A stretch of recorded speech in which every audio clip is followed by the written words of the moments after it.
Hello and welcome, beautiful people. This is Marco Narrates, where I do the obvious, because reading is hard to do when you're constantly under attack by bandits, the undead, and so many bears.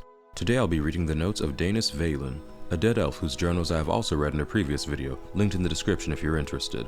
In it, he tells what he learned of the Gauldur Amulet, how the ancient archmage Gauldur was murdered by his own sons for the amulet's allegedly great power, only to be hunted down, killed, and have their names and deeds almost entirely erased from history, much like Daynas himself. This is what remains of the Gauldur legend.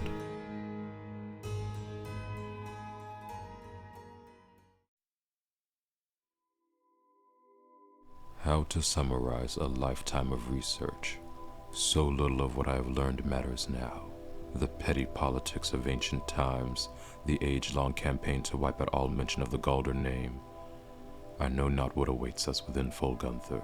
So here, then, is the truth of the tale, as best I have been able to piece it together. In the opening days of the First Era, the archmage Gauldur was revered throughout the north. Wisdom, wealth, honor, and power were his, and even Ysgramor's heir sought his counsel. Smothered by his shadow, Gaudur's 3 sons grew cruel and resentful. They lusted after their father's power and prestige, and eventually, Jirik, the eldest, discovered its source, a mysterious amulet from which he never parted.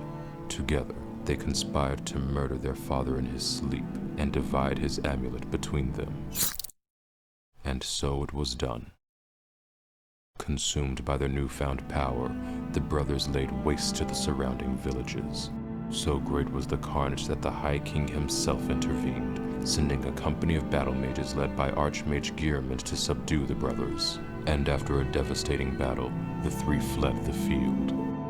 Mikrul, the youngest, was run to ground in Folgunthur, the ancient barrows at the foot of Solitude. And though he fought for 3 days and nights, he was at last overcome and entombed there, his crypt sealed by an ivory claw. Geirmund pursued Jirik to the shattered crypts of Sarthal, half buried even then.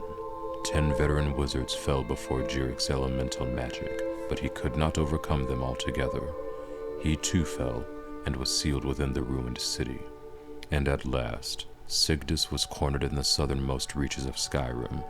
He challenged Lord Geirmund to a duel, knowing his foe was honor-bound to accept, and they clashed in battle, matched strength for strength, and fell together on the field before Ivarstead. The High King ordered a tomb built for Geirmund on the lake which still bears his name, and had Sigdus sealed within, forever guarded by the one who slew him.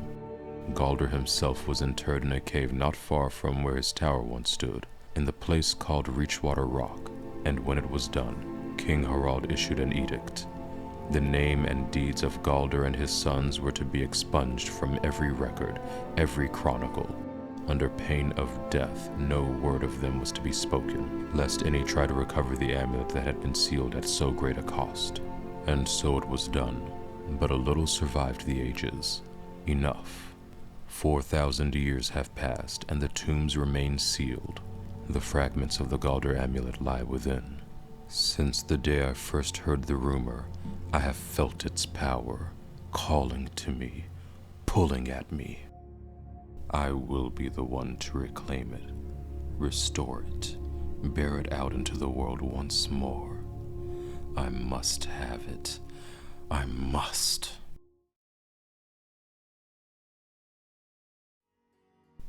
Thank you for listening, and I hope you've enjoyed the video. If you did, consider liking it and subscribing to the channel.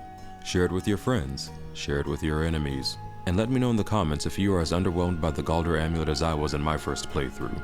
Also, check out my previous readings from the game and other works of fantasy, all linked below in the description. Thanks again for watching, and until the next time, read something.